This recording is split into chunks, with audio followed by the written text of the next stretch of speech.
बच्चों सुप्रभात। आज हम लोग वाच्य पढ़ेंगे। इससे पहले आपने व्याकरण में वाक्य पढ़ा होगा। वाक्य रचना के आधार पर मैंने बताया था 3 तरह के होते हैं, सरल, संयुक्त और मिश्र।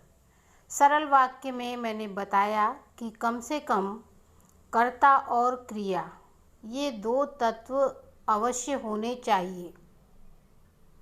आज हम बात करते हैं वाच्य की। वाच्य से ये पता चलता है कि वाक्य में किसके बारे में बात की जा रही है। वाक्य का केंद्र बिंदु क्या है? कर्ता है, कर्म है या क्रिया है? तो वाच्य उसे कहते हैं जिससे ये पता चले कि वाक्य का प्रमुख अंग या केंद्र बिंदु कर्ता है, कर्म है अथवा क्रिया है। किसे लक्ष्य करके बात की जा रही है। अब यदि कर्ता मुख्य है तो क्रिया कर्ता के अनुरूप होगी। इसका मतलब है कि यदि वाक्य का केंद्र बिंदु कर्ता है तो क्रिया कर्ता के हिसाब से होगी। कर्ता पुल्लिंग है, एकवचन है, तो क्रिया भी एकवचन पुल्लिंग की होगी। जैसे श्याम पढ़ता है और सीता पढ़ती है। श्याम एकवचन पुल्लिंग है तो उसके साथ क्रिया पढ़ता है लगेगा, और सीता स्त्रीलिंग है तो क्रिया एकवचन स्त्रीलिंग की होगी, पढ़ती है। तो वाच्य की परिभाषा हो गई वाक्य के जिस रूप से ये पता चले कि वाक्य का केंद्र बिंदु कर्ता है, कर्म है अथवा भाव या क्रिया है, उसे वाच्य कहते हैं। वाच्य 3 प्रकार के होते हैं। पहला कर्तृवाच्य, अभी मैंने बताया, जो वो कर्तृवाच्य का ही उदाहरण था। जिस वाक्य में केंद्र बिंदु कर्ता होता है, कर्ता के साथ भूतकाल की क्रिया में ने लगा होता है, वर्तमान काल की क्रिया में कर्ता के साथ कोई भी कारक चिन्ह नहीं लगा होता है, और भविष्यत काल की क्रिया में कर्ता के साथ को कारक चिन्ह लगा होता है, वह वाक्य कर्तृवाच्य होता है और क्रिया कर्ता के अनुरूप होती है। जैसे अध्यापक ने पाठ पढ़ाया। बच्चों, अध्यापक के साथ ने लगा हुआ है क्योंकि क्रिया पढ़ाया भूतकाल की है। यदि यही वाक्य वर्तमान काल में होता तो क्या बनता? अध्यापक पाठ पढ़ा रहे हैं। और यदि क्रिया भविष्यत काल की होती तो वाक्य बनता अध्यापक को पाठ पढ़ाना है। पक्षी आकाश में उड़ते हैं। नेहा निबंध लिखती है। बच्चों, कर्तृवाच्य में क्रिया अकर्मक भी हो सकती है और सकर्मक भी हो सकती है, दोनों ही हो सकती है। सिर्फ आपको ये देखना है कि कर्ता के साथ ने लगा हो, वर्तमान काल की क्रिया में कोई भी कारक चिन्ह नहीं लगा रहता, और भविष्यत काल की क्रिया में को कारक चिन्ह लग सकता है। अब दूसरा है कर्मवाच्य। इस तरह का जब वाक्य होगा तो कर्मवाच्य में कर्म की प्रधानता होगी और क्रिया कर्म के अनुरूप होगी। अर्थात कर्ता चाहे पुल्लिंग हो, लेकिन यदि क्रिया स्त्रीलिंग अगर कर्ता पुल्लिंग है और कर्म स्त्रीलिंग में होगा तो क्रिया स्त्रीलिंग की होगी। तब वहाँ क्रिया कर्ता के हिसाब से ना होकर के कर्म के हिसाब से होगी। जैसे सैनिकों द्वारा कई लड़ाइयाँ लड़ी गईं। बच्चों, इसमें सैनिक जो है पुल्लिंग शब्द है, लेकिन लड़ाई शब्द स्त्रीलिंग है। तो क्रिया क्या हो रही है? लड़ी गईं, स्त्रीलिंग है, बहुवचन। सैनिकों द्वारा कई लड़ाइयाँ लड़ी गईं।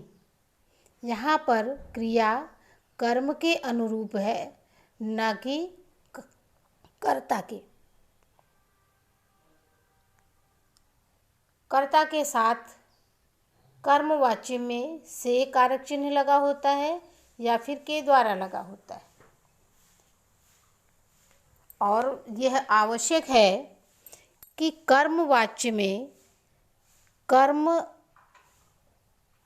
सकर्म क्रिया होती है, वाक्य में कर्म अवश्य मौजूद होता है।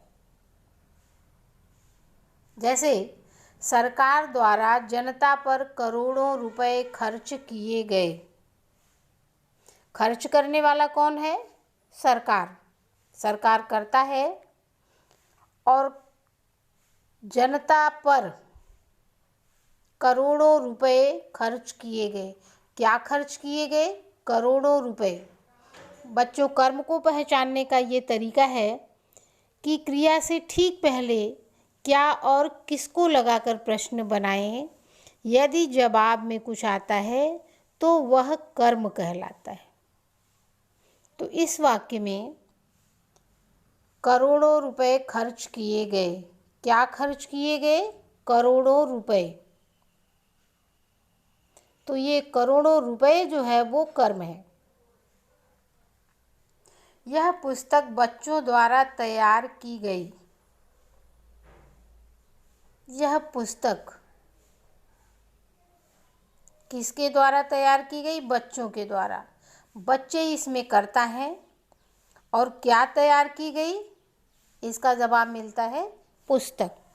तो पुस्तक यहाँ कर्म है। पीड़ितों को सहायता दी गई। बच्चों, इस तरह के वाक्य भी मिलेंगे जिसमें कर्ता लुप्त होगा, कर्ता का जिक्र नहीं किया गया है। पीड़ितों को सहायता दी गई, किसके द्वारा यह स्पष्ट नहीं है, लेकिन क्या दी गई? सहायता दी गई। पीड़ितों को सहायता दी गई। किसको सहायता दी गई? पीड़ितों को। तो यह वाक्य सकर्मक है और कर्मवाच्य है। तीसरा है भाववाच्य। भाववाच्य में क्रिया सदैव अकर्मक होती है। इसका मतलब है कि जिस वाक्य में कर्म ना हो। अभी मैंने बताया कि क्रिया से ठीक पहले क्या और किसको लगाकर प्रश्न बनाएं। यदि जवाब मिलता है तो वो सकर्मक है और नहीं मिलता जवाब तो वह अकर्मक है। तो कर्तृवाच्य में सकर्मक और अकर्मक दोनों क्रिया होती है। कर्मवाच्य में सकर्मक क्रिया होती है, आवश्यक है। और भाववाच्य में क्रिया सदैव अकर्मक होती है। और सामान्यतः इसमें असमर्थता, विवशता जताने के लिए ये वाक्य प्रयोग किए जाते हैं। सकर्मक वाक्य में जो है वो कर्मवाच्य में ही बदले जा सकते हैं। सकर्मक वाक्य को भाववाच्य में नहीं बदला जा सकता। जिस वाक्य में क्रिया की या भाव की प्रधानता हो, कर्ता के साथ से या के द्वारा का प्रयोग किया जाता है, उसे भाववाच्य कहते हैं। जैसे अब चला जाए। चलना क्रिया भागना, दौड़ना, उड़ना, ये क्रियाएं अकर्मक हैं। इन क्रियाओं को करने के लिए किसी कर्म की आवश्यकता नहीं होती है। यह क्रियाएं कर्ता करने में सक्षम है, इसे किसी अन्य की आवश्यकता नहीं होती। जैसे खाना पीना जो है वो सकर्मक क्रिया है। खाने और पीने के लिए कर्ता के अलावा कुछ खाने के लिए चाहिए, वो कर्म है। पीने के लिए भी कुछ चाहिए, वो कर्म है। लेकिन चलने, भागने, दौड़ने के लिए, सोने के लिए, हंसने के लिए, रोने के लिए किसी अन्य की आवश्यकता नहीं होती। यह कर्ता स्वयं कर सकता है। तो ये क्रियाएं अकर्मक होती हैं। जिन क्रियाओं में किसी अन्य कर्म की आवश्यकता न हो, वह वाक्य भाववाच्य में हो सकते हैं। अब पहचान वही है कि कर्ता के साथ से या के द्वारा लगा होता है, या फिर कर्ता लुप्त भी हो सकता है। जैसे अब चला जाए। बच्चों, इस वाक्य में कोई भी कर्ता स्पष्ट नहीं है। हम मान लें कि कर्ता होता तो क्या होता? तो होता कि अब हमारे द्वारा चला जाएगा। और यह वाक्य यदि कर्तृवाच्य में होता तो होता कि अब हम चलते हैं। रात भर कैसे जागा जाएगा? कर्ता लुप्त है, इसमें भी हमारे द्वारा कैसे जागा जाएगा। उससे बैठा नहीं जाता। इस वाक्य में बच्चों कर्ता स्पष्ट है, उससे करता है और बैठा नहीं जाता। यह क्रिया की असमर्थता बता रहा है कि उससे बैठा नहीं जाता। अब इतना समझ में आ गया होगा कि वाच्य किसे कहते हैं, कर्तृवाच्य, कर्मवाच्य और भाववाच्य किसे कहते हैं।